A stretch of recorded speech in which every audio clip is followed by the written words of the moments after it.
yake cewa idan la zahaba kullu ilahin bima khalaqa, da a ce akwai wani ubangiji tare da Allah da yayi tawaye ga Allah subhanahu wataala. Da a ce Allah nan guda biyu ne, akwai Allah a cikin sammai, akwai Allah a cikin kasai, da Allah cikin kasai yayi wa Allah cikin sammai tawaye. Tunda ubangiji ya tsara duniya da tsarin ubangiji take tafiya, babu abin da ya sauya na tsarin ƙasa, babu abin da ya sauya na tsarin sama, ba abin da ya sauya na tsarin dare da wuni. Gashi muna kallo ɗazun nan awa 5 da ta wuce muka hito cikin wunin rana, inda ubangiji subhanahu wata'ala ya ga dama sai ya kyale mu tafi ɗoɗar a cikin rana, ba za mu samu wannan duhu ba wanda ni'ima ne a gare mu. Inda ubangiji subhanahu ta'ala zai ga dama sai ya rike wannan daren ba zai kare ba, domin shine ke juya shi. Qul ara'aytum in ja'ala Allahu alaykum al-layla sarmadan ila yawmil qiyamati man ilahun ghayru Allah ya'tikum bi diya'in afala tasma'un. Qul ara'aytum in ja'ala Allahu alaykum an-nahara sarmadan ila yawmil qiyamati man ilahun ghayru Allah ya'tikum bi laylin taskununa fihi afala tubsirun. Wa min rahmatihi ja'ala lakum al-layla wan-nahara litaskunu fihi wa litabtagu min fadlihi wa la'allakum tashkurun. A suratul qasas Allah ke ba mu labari cewa ku bani labari ya ku bayin Allah, inda Allah ya ga dama ya sanya wannan dare har abada ba zai kare ba, kuna da wani Allah ne da kuka aje a bayan ƙasa wanda zai kawo muku haske da za ku gani a cikinsa? Ba ku da shi.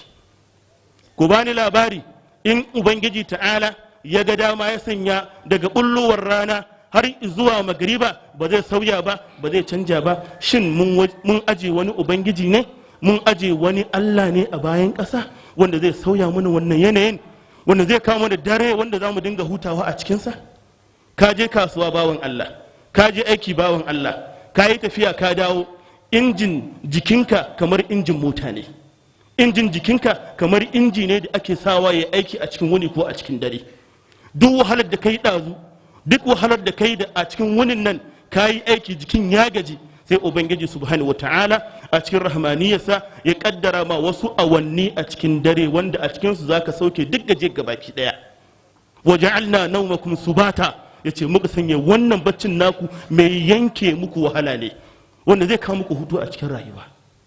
To kaga kenan ubangiji ke ba mu labari cewa idan la zahaba kullu ilahin bima khalaqa, sai ce wala ala ba'dhum ala ba'd, da tabbas sashin allolin nan, tabbas wannan sashi na alloli zai girman kai akan sashi, amma ka diba tsarin canjawar dare da wuni bai sauya ba.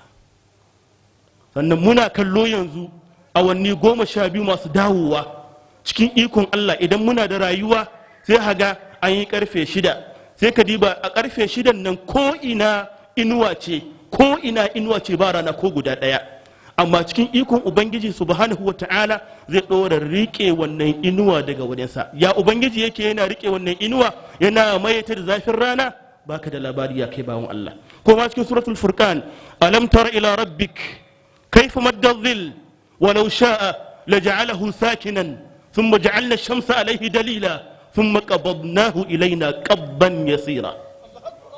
Yace shin ba kai dubi bane, domin lafazin alam tara idan yayi ta'addi zuwa ga ila an-nazar yake nunawa.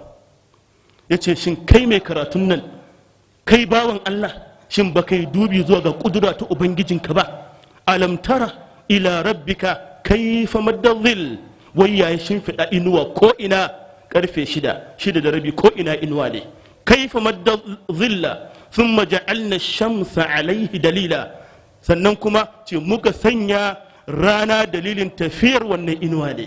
Thumma qabadnahu ilaina qabdan yasira, sai yace sannan muke jinko ita wannan inuwa a hankali, inda Allah ya ga dama sai mana irin da ake hankade mutane akan tabarma. Haka yake mana? Ba haka yake mana ba subhanahu wataala. Kana cikin inuwa yanzu za a baka sakon to daga yanzu an jima lokacin zuwa kasuwa yayi, wannan inuwa ta ƙare yanzu, ba lokacin zaman inuwa bane, lokacin aiki ne. To inda akwai wani ubangiji tare da Allah subhanahu wataala wannan ba zai yi ba. To sai ya gwada ma fa Allah fa shi kadai ne, ba wani Allah tare da Allah. Yace huwa Allahu alladhi la ilaha illa huwa alimul ghaibi wash shahada هو الرحمن الرحيم. هو الله الذي لا إله إلا هو عالم الغيب والشهادة هو الرحمن الرحيم. هو الله الذي لا إله إلا هو الملك القدوس السلام المؤمن المهيمن العزيز الجبار المتكبر